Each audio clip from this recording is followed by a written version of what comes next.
नमस्कार। आप सुन रहे हैं द बॉलीवुड रेडियो और मैं हूं आपके साथ आकाश।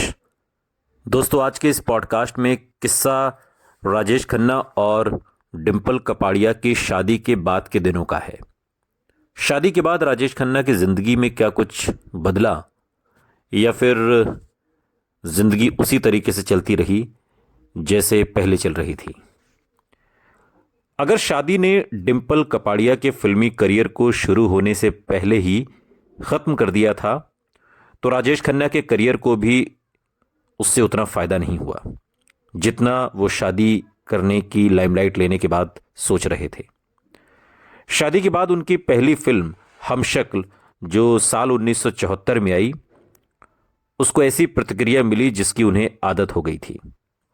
राजेश खन्ना की दोहरी भूमिका वाली इस फिल्म में आर डी बर्मन के कुछ सुहाने गीत, मसलन हम तुम गुमसुम रात मिलन की, जो आशा भोसले और किशोर कुमार ने गाया था, या काहे को बुलाया लता मंगेशकर और मोहम्मद रफ़ी का गाया गाना, लेकिन फिर भी फिल्म बिना कोई छाप छोड़े डूब गई। अब तक राजेश खन्ना की असुरक्षा की भावना उन पर असर करने लगी थी और एक ऐसे शख्स के तौर पर जो तबीयत से बेहद असुरक्षित था और हमेशा अपने आसपास वालों से सकारात्मक समर्थन चाहता था, राजेश खन्ना ने अपने इर्द गिर्द जी हुजूरी वाले लोग इकट्ठे कर रखे थे। सफर फिल्म के बनने के वक्त जो लोग उनके साथ होते थे, उन्हें याद है कि उन्होंने फिरोज खान और निर्देशक के लिए काम करना कितना मुश्किल कर दिया था, ये मानकर कि वो युवा अदाकार सारी वाहवाही लूट रहा था। सलीम खान को एक घटना याद है। एक इंटरव्यू में वो एक घटना का जिक्र करते हुए राजेश खन्ना के व्यक्तित्व पर रोशनी डालते हैं। वो कहते हैं कि जब गुस्से में राजेश खन्ना उन्हें मिलने आए, उनसे उस इंटरव्यू की कैफियत मांगते हुए जो उन्होंने एक पत्रिका को दिया था, उस वक्त वो चोटी के सितारों के बारे में पूछे जाने पर सलीम खान ने कहा था कि संजीव कुमार सबसे बढ़िया अदाकारों में से एक हैं। राजेश खन्ना को यह पसंद नहीं आई बात। राजेश खन्ना को महबूबी स्टूडियो में जाना था और सलीम खान को चूंकि वहां बुलाया गया था और उनको वो सारा घटनाक्रम आज भी याद है कि कैसे मुझे महबूब स्टूडियो राजेश खन्ना ने बुलाया और उसके बाद वहां पर क्या हुआ। सलीम खान बताते हैं कि मैं उन्हें मिलने गया तो उन्हें हाथ में एक पत्रिका पकड़े अपनी कार के बोनेट पर बैठे हुए पाया। सलीम खान को वो सीन साफ साफ याद है। राजेश खन्ना ने पूछा कि क्या उन्होंने सच में संजीव कुमार को सबसे बढ़िया अदाकारों में से एक बताया है, और हक्के बक्के वो रह गए। जब सलीम खान ने माना कि हां, उन्होंने ये कहा है कि संजीव कुमार बढ़िया एक्टर हैं। सलीम खान कहते हैं कि राजेश खन्ना मुझसे उम्मीद कर रहे थे कि पत्रिका ने गलत बयानी की थी या पूरी बात को संदर्भ से अलग कर दिया था, लेकिन जब मैंने स्वीकार किया कि वो बिल्कुल खामोश हो गए, बिल्कुल चुप हो गए, उन्होंने कुछ नहीं कहा। और कुछ देर के बाद राजेश खन्ना ने पूछा, क्या संजीव कुमार मुझसे बेहतर हैं?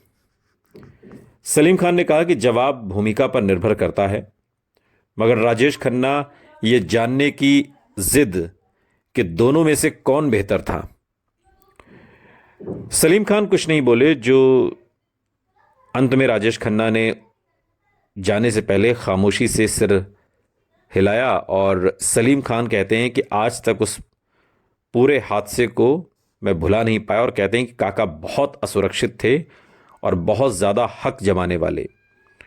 उन्होंने और लोगों के साथ काम करने के हमारे फैसले को एक तरह का धोखा माना था, और वो ये चाहते थे कि सलीम जावेद सिर्फ उन्हीं के लिए काम करें, सिर्फ उन्हीं के लिए फिल्में लिखें। और आप जानते हैं इंडस्ट्री में ऐसा संभव नहीं है। और ऐसा नहीं कि वो सिर्फ ये हमारे लिए ही कह रहे थे, वो अपनी को स्टार्स को भी इसी बात के लिए मजबूर करते थे। मुमताज़ ने तो एक इंटरव्यू में स्वीकार भी किया है कि राजेश खन्ना ये चाहते थे कि मैं सिर्फ उन्हीं के साथ फिल्में करूं। हालांकि ये बात सही है कि उनके साथ मैंने जितनी भी फिल्में की वो सभी फिल्में सुपर डुपर हिट रहीं, लेकिन फिर भी अगर मैं किसी और के साथ फिल्में साइन कर लूं तो राजेश खन्ना नाराज़ हो जाते थे। ये और बात है कि वो तमाम हीरोइंस के साथ फिल्में साइन करते रहे, तो ये एक राजेश खन्ना की आदत में शुमार हो गया था।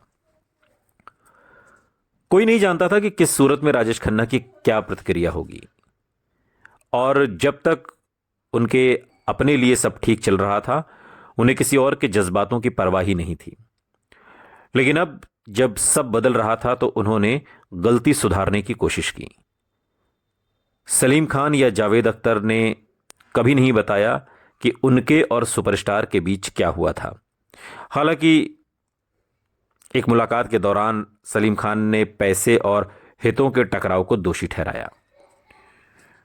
वो इशारा करते हैं कि राजेश खन्ना ने उनके जोड़ीदार जावेद अख्तर के साथ मनमुटाव रहे होंगे।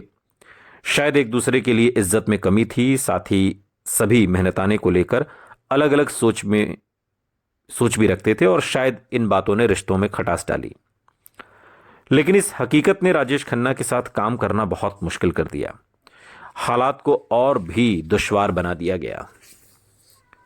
डूबते जहाज को छोड़ने वाले चूहों की तरह राजेश खन्ना के आसपास देखी जाने वाली भीड़ भी कम होने लगी।